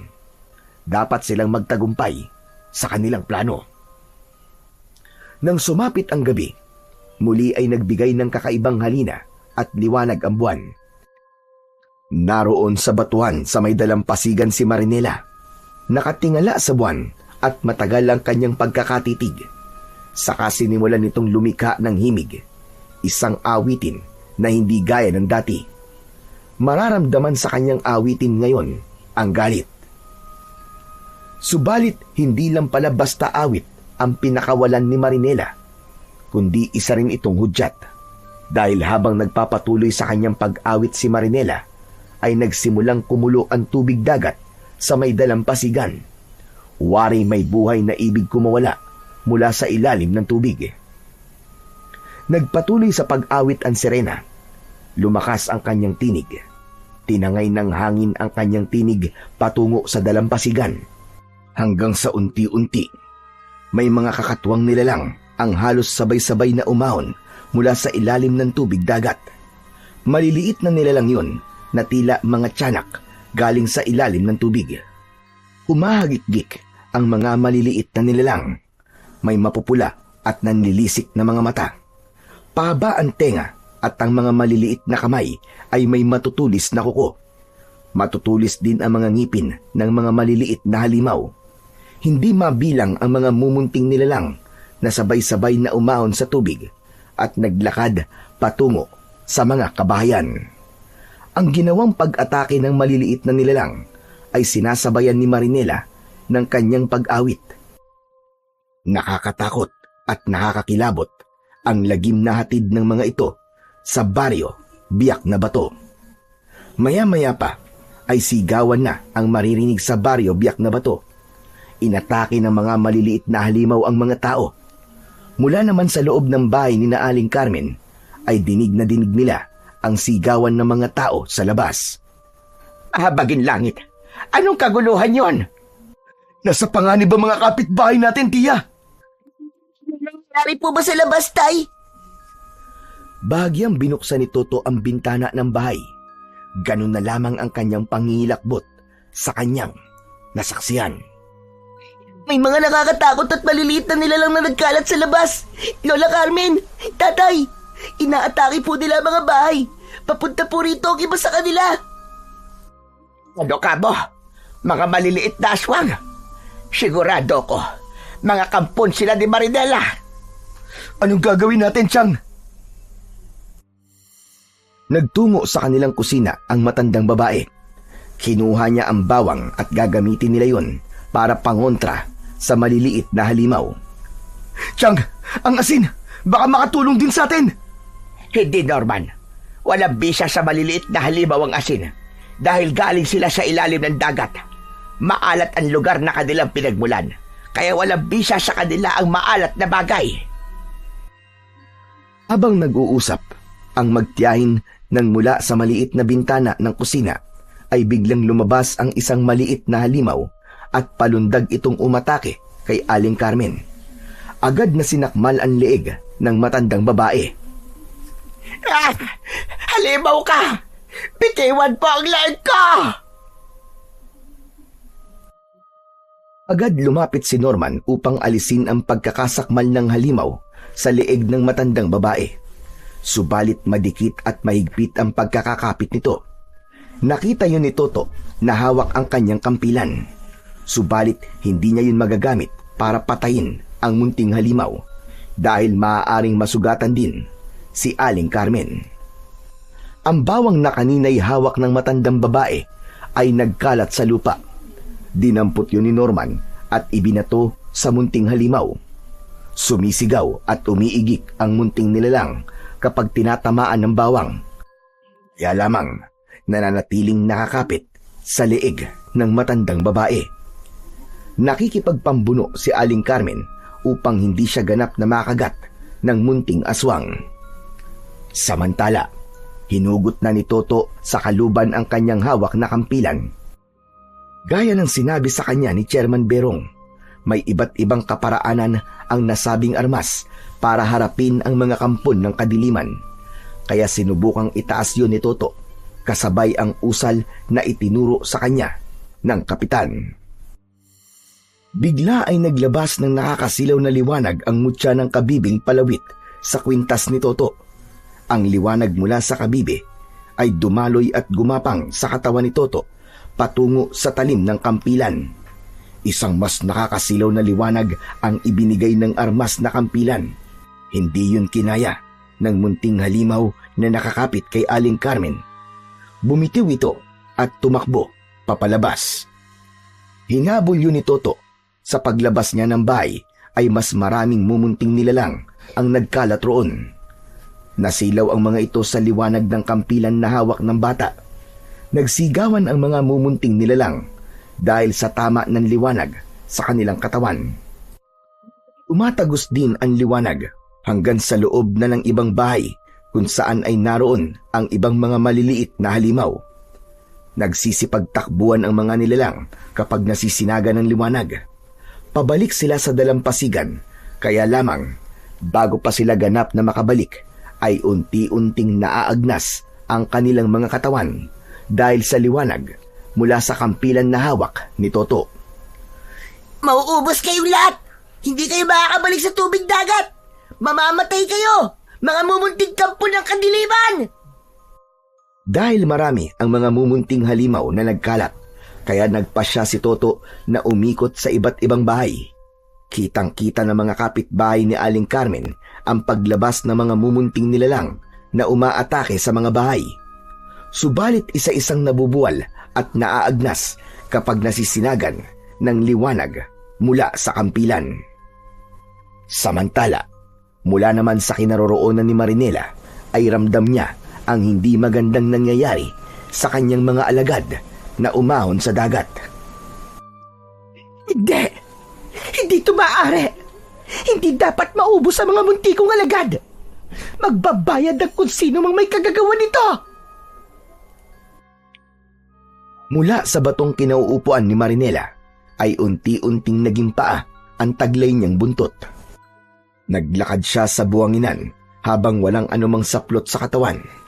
Subalit dahil sa taglay na mahabang buhok, nagawa nitong takpan ang kanyang hubad na katawan.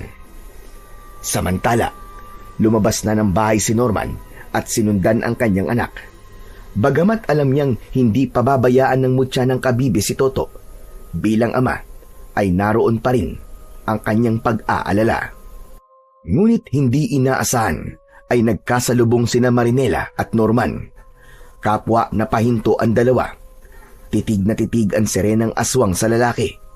Ipinangako ni Marinela na pagbabayarin niya si Norman dahil sa ginawa nitong pagtakas at pagtanggi sa alok niya para maging asawa.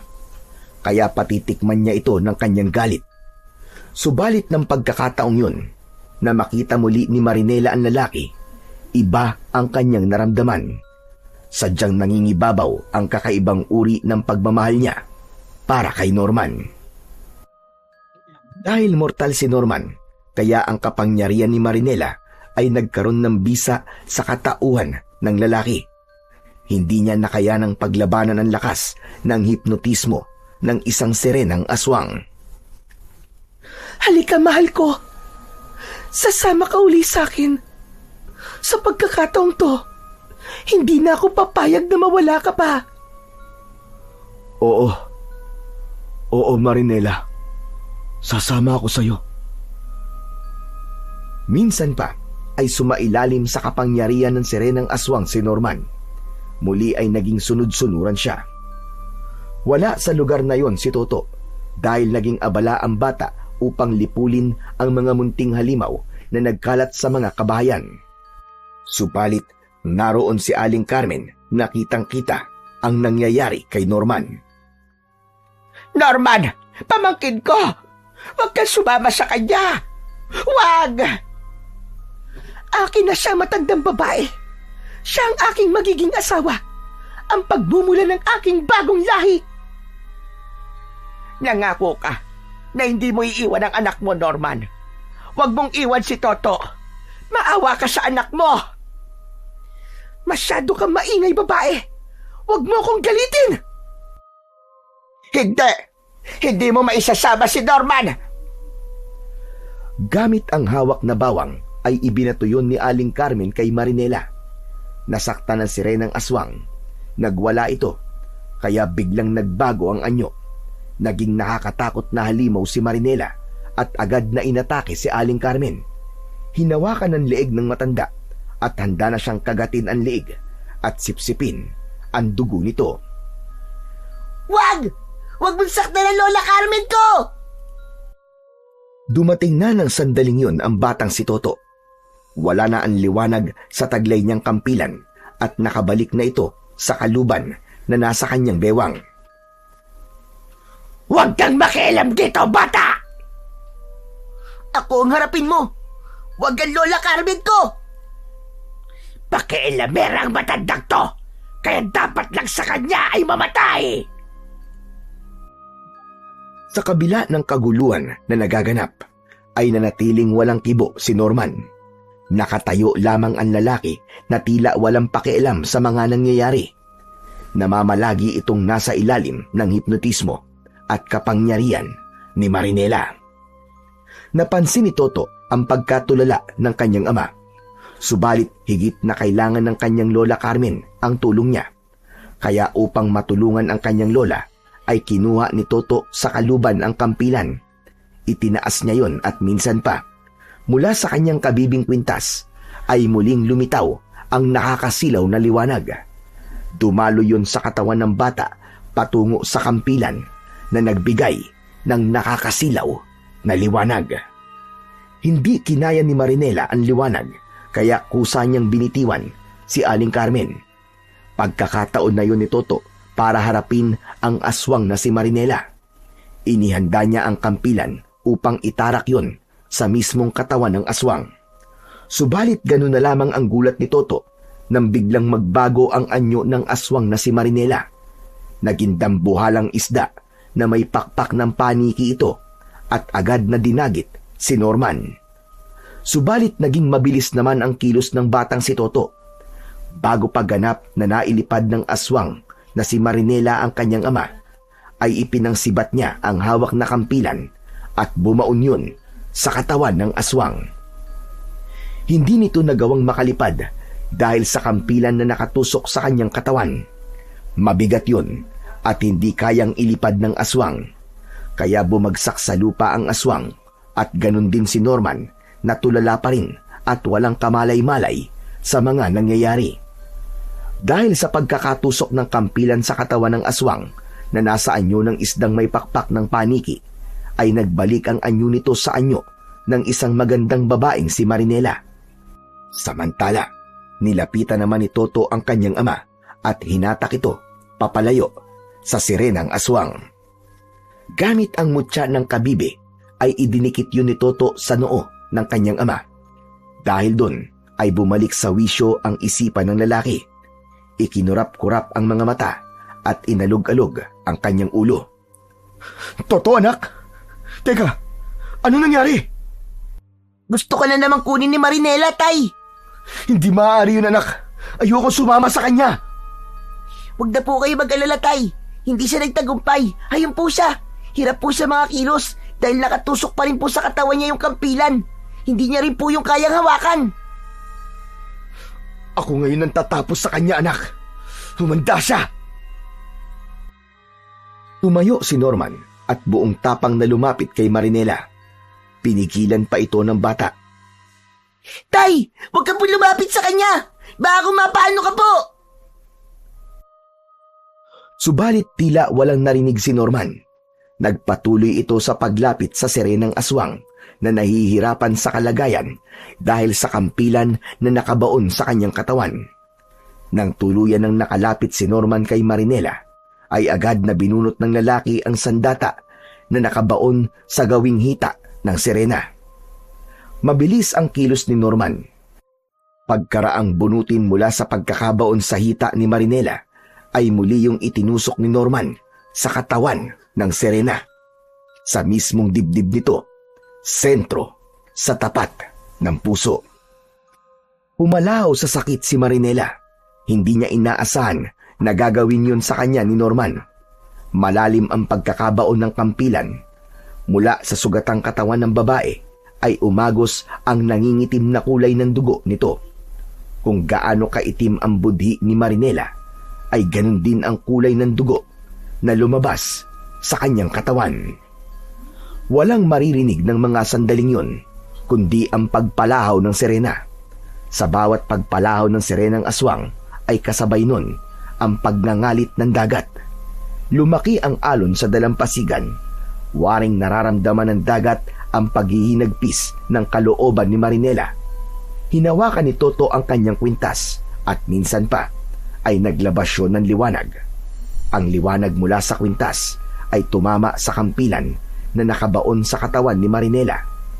Matindi ang nilikhang liwanag hanggang unti-unting nilulusaw nito ang katawan ng sirenang aswang.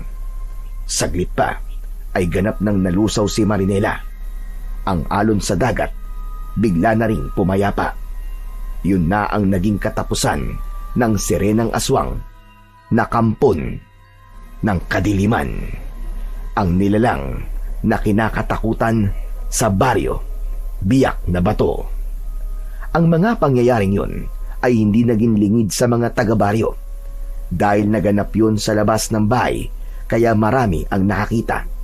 Maging si Chairman Berong ay nasaksihan ang buong pangyayari. Lumapit ang kapitan kina Norman. Nagtagumpay kayo, Norman. Tama ako. Si Toto ang magiging kasangkapan para tapusin ang kasamaan ni Marinela.